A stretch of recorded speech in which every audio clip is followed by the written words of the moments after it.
Radio lime news update.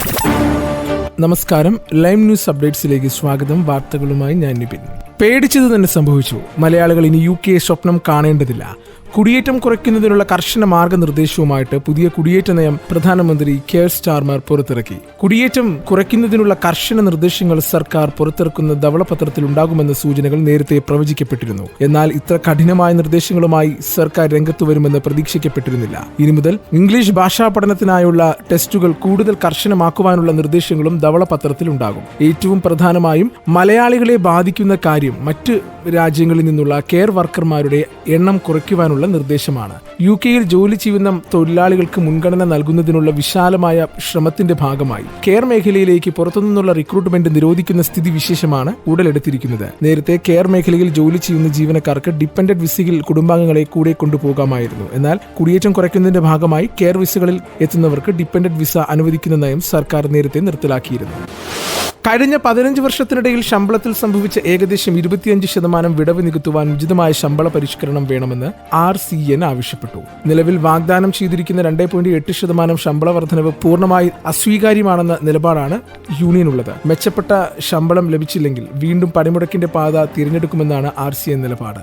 ശമ്പള പരിഷ്കരണത്തെക്കുറിച്ചുള്ള അംഗങ്ങളുടെ നിലപാട് റോയൽ കോളേജ് ഓഫ് നഴ്സിംഗിന്റെ ജനറൽ സെക്രട്ടറി പ്രൊഫസർ നിക്കോള റേഞ്ചറാണ് വ്യക്തമാക്കിയത്. NHSന്റെ നെടുംതൂണാണ് നഴ്സുമാർ. അതുകൊണ്ട് തന്നെ NHSന്റെ നഴ്സുമാരുടെ പണിമുടക്ക് കാര്യമായി ബാധിക്കും എന്നുള്ള കാര്യം തീർച്ചയാണ്. ഒരു പ്രമുഖ ദിനപത്രത്തിന് നൽകിയ അഭിമുഖത്തിലാണ് ഈ നിലപാടുകൾ സ്വീകരിക്കുവാൻ സംഘടന തയ്യാറാകുമെന്ന് RCN ജനറൽ സെക്രട്ടറി പറഞ്ഞത്. കമ്പ്യൂട്ടർ ശൃംഖലയിലെ തകരാറ് മൂലം ഇന്നലെ രാവിലെ ലണ്ടനിലെ സ്റ്റാൻഡേർഡ് വിമാനത്താവളത്തിൽ ആയിരക്കണക്കിന് യാത്രക്കാർ കുടുങ്ങി. രാവിലെ 4 മുതൽ തുടങ്ങിയ പ്രതിസന്ധി 10 മണിയോടെ പരിഹരിച്ചെങ്കിലും ഇതിനിടെ പലർക്കും വിമാനങ്ങൾ മിസ്സായി. പലരുടെയും യാത്രകൾ മുടങ്ങി. മണിക്കൂറുകൾ ചെക്ക് ഇൻ കൗണ്ടറുകൾ പ്രവർത്തിക്കാതായതോടെ ടെർമിനലും പരിസരവും യാത്രക്കാരെ കൊണ്ട് നിറഞ്ഞു. പ്രശ്നം പരിഹരിച്ചതായി അധികൃതർ അറിയിച്ചെങ്കിലും ഉച്ചകഴിഞ്ഞും പല വിമാനങ്ങളും വൈകിയാണ് യാത്ര പുറപ്പെട്ടത്. Baggage check in, security clearance വിഭാഗങ്ങളിലെ കമ്പ്യൂട്ടറുകളാണ് സാങ്കേതിക തകരാറ് മൂലം പ്രവർത്തിക്കാതിരുന്നത്. യാത്രക്കാർക്കുണ്ടായ അസൗകര്യങ്ങളിൽ എയർപോർട്ട് അധികൃതർ ഖേദം പ്രകടിപ്പിച്ചു. ഇനി നാട്ടിലെ വാർത്തകൾ. ഇന്ത്യ പാക് സംഘർഷത്തെ തുടർന്ന് അടച്ചിട്ട 32 വിമാനങ്ങൾ ഉടൻ തുറക്കും. മെയ് 15 വരെയായിരുന്നു നിയന്ത്രണം. ഈ വിമാനത്താവളങ്ങളിലെ നിയന്ത്രണം മാറ്റിയതോടെ എയർപോർട്ട് അതോറിറ്റി ഓഫ് ഇന്ത്യ ഔദ്യോഗിക പ്രസ്താവനയിൽ അറിയിച്ചു. വിമാന കമ്പനികളുമായി നേരിട്ട് സംസാരിച്ചോ അവരുടെ സൈറ്റുകൾ പരിശോധിച്ചോ വിവരങ്ങൾ മനസ്സിലാക്കാമെന്നും എയർപോർട്ട് അതോറിറ്റി ഓഫ് ഇന്ത്യ പ്രസ്താവനയിൽ പറഞ്ഞു. ചണ്ഡീഗഡ്, ശ്രീനഗർ, അമൃത്സർ, ലുധിയാന, കുലു മനാലി, കിഷൻഗഡ്, പാട്യാല, ഷിംല, കാംഗ്ര, ബറ്റിൻഡ, ജയ്സൽമേർ എന്നീ വിമാനത്താവളങ്ങളും വിവിധ സംസ്ഥാനങ്ങളുടെ പ്രതിരോധ ആവശ്യങ്ങൾക്കായി ഉപയോഗിക്കുന്ന വിമാനത്താവളങ്ങളും അടച്ചുവീട് കൂട്ടത്തിലുണ്ടായിരുന്നു.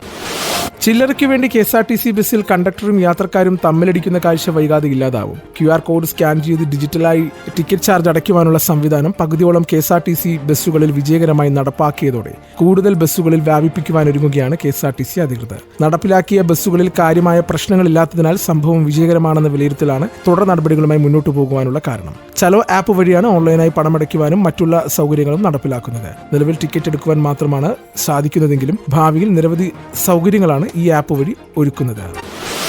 നന്ദൻകോട് കൂട്ടക്കൊലക്കേസിൽ പ്രതി കേഡൽ ജിൻസൺ രാജ കുറ്റക്കാരനാണെന്ന് കണ്ടെത്തി. തിരുവനന്തപുരം 6ാം അഡീഷണൽ സെഷൻ കോടതിയാണ് വിധി പുറപ്പെടുവിച്ചത്. ശിക്ഷാവിധിയിൽ നാളെ വാദം നടക്കും. 2017 ഏപ്രിൽ 8 ക്ലിഫ് ഹൌസിന് സമീപത്തുള്ള ബെയിൻസ് കോമ്പൗണ്ടിലെ 117 നമ്പർ വീട്ടിൽ പ്രൊഫസർ രാജതങ്കം, ഡോക്ടർ ജീൻ പത്മ, മകൾ കരോലിൻ, ബന്ധു ലളിത എന്നിവർ കൊല്ലപ്പെട്ട നിലയിൽ കണ്ടെത്തിയത്.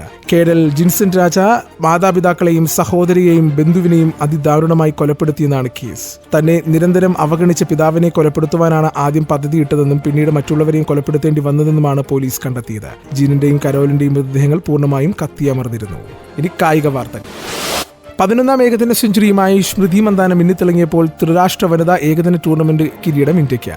ഫൈനലിൽ ആതിഥേയരായ ശ്രീലങ്കയെ 97 റൺസിന് തോൽപ്പിച്ചു. ടോസ് നേടി ആദ്യം ബാറ്റ് ചെയ്യാൻ ഇറങ്ങിയ ഇന്ത്യ 342 കൂറ്റൻ സ്കോർ ഉയർത്തിയപ്പോൾ ശ്രീലങ്കയുടെ മറുപടി 245 അവസാനിച്ചു.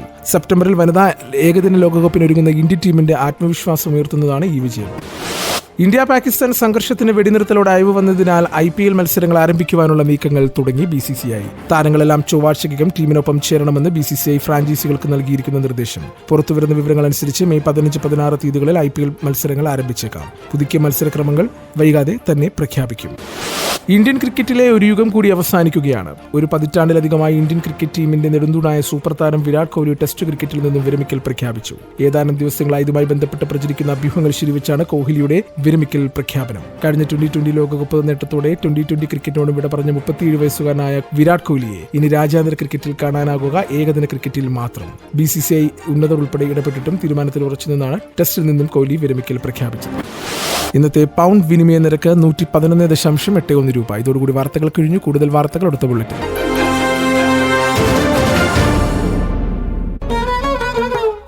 കൂടുതൽ വാർത്തകൾക്കും വിശേഷങ്ങൾക്കുമായി റേഡിയോ ലൈം ആപ്പ് ഡൗൺലോഡ് ചെയ്യൂ.